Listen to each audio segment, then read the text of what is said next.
அன்புள்ளம் கொண்ட மீனராசி சகோதர சகோதரிகளே, நான் உங்கள் அதர்வ வேத ஆச்சாரியார். நேர்களே, எல்லோரும் எப்படி இருக்கீர்கள்? மீனராசிக்காரா நலமோடு இருக்க வேண்டும் என்று அந்த ராசிக்கென்றே தினமும் அடியேன் சில வேள்விகளை செய்து கொண்டிருக்கிறேன். இறைவன் அருள் நிச்சயமாக உங்களுக்கு கிடைக்கட்டும். உழைப்பாளிகள், உயர்வாளிகள், அரசு துறையிலே அதிகமாக ஆதிக்கம் செலுத்தக்கூடிய நபர்கள் இருந்தாலும் உங்களுடைய குணாதிசயங்களை தனிப்பட்ட முறையிலே இன்னொரு வீடியோ பதிவுகளாக தருவேன். அதை தொடர்ந்து பாருங்க. இந்த பதிவில் மீனராசிக்காரால் பல நபர்கள், எல்லா ராசிக்காரருமே தொடர்ந்து கேள்வி கேட்டதுக்காகத்தான் அந்த பதிவை தொடர்ந்து போடுறேன். அந்த வகையில் மீனராசி சகோதர சொந்தங்கள் ஒரு கேள்வி எழுப்பியிருந்தார்கள். நான் எந்த கோவிலுக்கு செல்ல வேண்டும்? அந்த கோவிலிலே வழிபட்டு வீட்டுக்கு வந்தால் எனக்கு நன்மை கிடைக்குமா? வாழ்க்கையில ஏற்றம் பெற முடியுமா? கோவிலுக்கு சென்று வந்தாலே என்னுடைய வாழ்க்கை மாறுமாங்கிற கேள்விக்குத்தான் இந்த பதில். அப்ப மீனராசி சொந்தங்களே, உங்களுடைய வாழ்க்கையில ஒரு பெருங்கொண்ட உச்சத்தை தொட வேண்டும் என்றால் ஒரு கோவில் வழிபாட்டு முறை இருக்கிறது. வேத சூட்சுமங்களிலே மலை சார்ந்த பெருமாள் கோயில், மலை சார்ந்த முருகன் கோவில்.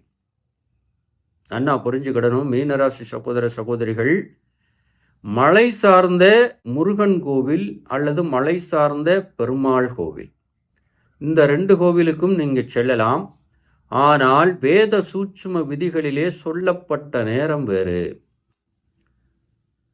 என்ன அந்த மாதிரியான நேரம் அப்படின்னா, கிருத்திகை நட்சத்திரம் வருகின்ற நாளில் முருகன் கோவிலுக்கு சென்று வரலாம். அதாவது சூரியன் அஸ்தமனமாகின்ற அந்த நேரங்களிலே முருகன் கோயிலுக்கு போனோம். மீனராசிக்காரர்களுக்கு இந்த ஆச்சாரியார் வேதங்களிலே இருக்கிற சூட்சும ரகசியத்தை வழிபாட்டு முறைக்கு சொல்லிக் கொண்டிருக்கின்றேன்.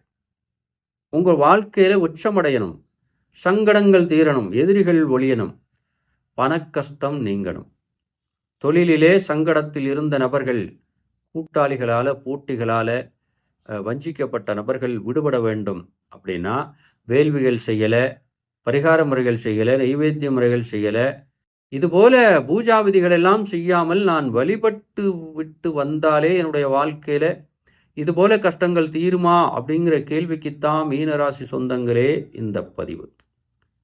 அப்ப மீனராசியில் பிறந்திருக்கக்கூடிய சகோதரிகள், சகோதரர்கள், மாணவ மாணவிகள், தாய்மார்கள், பெரியோர்கள் தெரிந்து கொள்ளுங்கள். உங்களுடைய வாழ்க்கையில குலதெய்வங்கள் எதுவாக இருந்தாலும், இஷ்ட தெய்வங்கள் இதுவரை நீங்கள் வழிபாட்டில் எந்த முறைகள் வைத்திருந்தாலும் சிறப்பு வழிபாடாக இந்த வழிபாட்டை வைத்துக் கொள்ளுங்கள். இப்போ மலை சார்ந்த முருகன் கோயிலுக்கு கிருத்திகை நட்சத்திரத்தை அன்று சூரிய அஸ்தமனத்துக்கு பிறகு அந்த கோவிலிலே நீங்கள் வழிபட்டு விட்டு அந்த கோவிலின் கொடிமரத்துக்கடியில் 1 மணி நேரம் உட்கார்ந்திருந்து வந்தால் உங்களுடைய வாழ்க்கையில் தொழிலில் உச்சம் பெறுவது உறுதி. இது வேத விதிகள். அப்ப அன்புள்ளம் கொண்ட மீனராசி சகோதர சகோதரிகளே, இந்த ரகசியங்களை தெரிந்து கொண்டு உங்களுடைய வாழ்க்கையில நீங்க வலம் வரலாம். அப்ப பெருமாள் கோயிலுக்கு எந்த நாள்ல போகணும் அப்படின்னா, அதே கிருத்திகை நாள்ல பெருமாள் கோயிலுக்கு போகலாம். பெருமாள் கோயிலுக்கு போகும்போது நட்சத்திரங்கள் பார்க்க வேண்டியது இல்லை. ஆனா முருகன் கோயிலுக்கு போகும்போது கிருத்திகை நட்சத்திரத்தை அன்று மட்டும்தான் மீனராசிக்காரா போகணும். கிருத்திகை நட்சத்திரம் மாசத்துல ஒரு நாள் வரும். அப்ப மாசம் கிருத்திகை நட்சத்திரத்தை அன்று பழனி முருகன் கோயிலுக்கு செல்லலாம். இப்ப 6 படை அந்த மலை சார்ந்த கோவில்களுக்கெல்லாம் சென்று வரலாம். ஆனால் கிருத்திகை நட்சத்திரமாக இருக்க வேண்டும். அப்படி போயிட்டு வந்தாலே உங்களுடைய வாழ்க்கையில உண்மையிலே சொல்லுகின்றேன், பெருங்கொண்ட செல்வந்தனாக நீங்க மாறலாம். ஒண்ணுமே செய்யாம, எந்த வேள்வியும் பண்ணாம இப்படியும் பண்ணலாம். உங்க ஜாதகத்துல எதிர்மறை ஆற்றல்கள் இருந்தாலும், லக்ன பாவங்கள்ல பாவகிரகங்கள் இருந்தாலும், இந்த வழிபாடை நீங்க செய்தீங்க அப்படின்னா அந்த கிரகங்களின் ஆற்றல் தன்மையெல்லாம் முடிந்துவிடும்.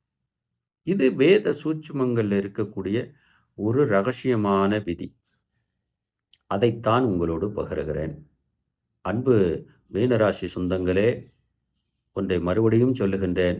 மலை சார்ந்த முருகன் கோயில் கிருத்திகை நாளன்று நீங்கள் வழிபட்டு வந்தாலே செல்வ நிலையை அடைந்து விடுவீர்கள், சங்கடங்களிலிருந்து வெளிப்பட்டு விடுவீர்கள்.